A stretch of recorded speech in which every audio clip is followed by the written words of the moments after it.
सुशांत की बहन मीतू ने अपने ट्विटर पर एक चेतावनी पोस्ट की है जिसमें उन्होंने साफ तौर से ये बात कही है कि कुछ लोग हैं जो उनके परिवार के साथ हुए हादसे का नाजायज़ फ़ायदा उठाना चाहते हैं। मैं आपको बता दूं कि मीतू ने कुल 3 ट्वीट किए हैं और इनका जो सार है वो मैं आपको बता रहा हूं। उन्होंने कहा है कि कुछ लोग सुशांत के नाम पर फंड रेजिंग कर रहे हैं और एक तरह से उनके नाम का गलत इस्तेमाल किया जा रहा है।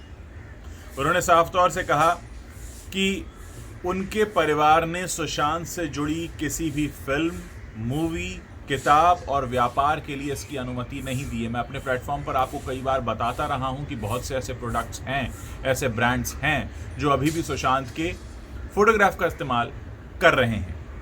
इसके अलावा कई जगह से खबरें ये भी आई थी कि सुशांत के नाम पर फंड रेजिंग की जा रही है और इन्हीं सारी बातों के बाद अब मीतू ने ये ट्वीट्स किए हैं। मीतू ने कहा है कि दुर्भाग्य से ये देखने में आ रहा है कि कुछ लोग अपने लिए हमारे इन हालातों का फ़ायदा उठा रहे हैं। ये एक अमानवीय काम है जिसकी उम्मीद नहीं थी।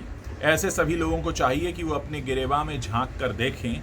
हम हर किसी से यही कहना चाहते हैं कि हमारे परिवार ने किसी को भी अधिकृत रूप से एसएसआर के नाम पर फंड रेज करने के लिए नहीं कहा है। एक बहुत ज़रूरी बात है जो सारे एसएसआरियंस को जाननी चाहिए कि अगर कोई आपको अप्रोच करता है, आप चाहे किसी भी देश में रहते हों, अगर आपको अप्रोच किया जाता है कि वो एसएसआर के नाम पर फंड रेजिंग कर रहे हैं तो मत कीजिए। हमारे परिवार ने इस दर्दनाक हादसे को लाभ कमाने का जरिया नहीं बनाया है और ना ही हम किसी और को ऐसा करने देंगे, ये साफ तौर पर कहा है।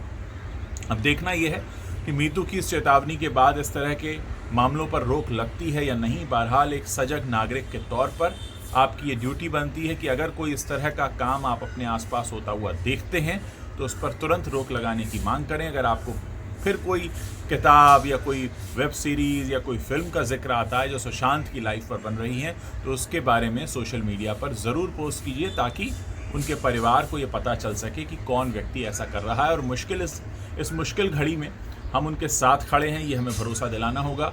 और किसी भी तरीके से कोई अगर गलत फ़ायदा लेने की कोशिश करता है तो ये जो अमानवीय काम है ये हम होते हुए नहीं देखेंगे।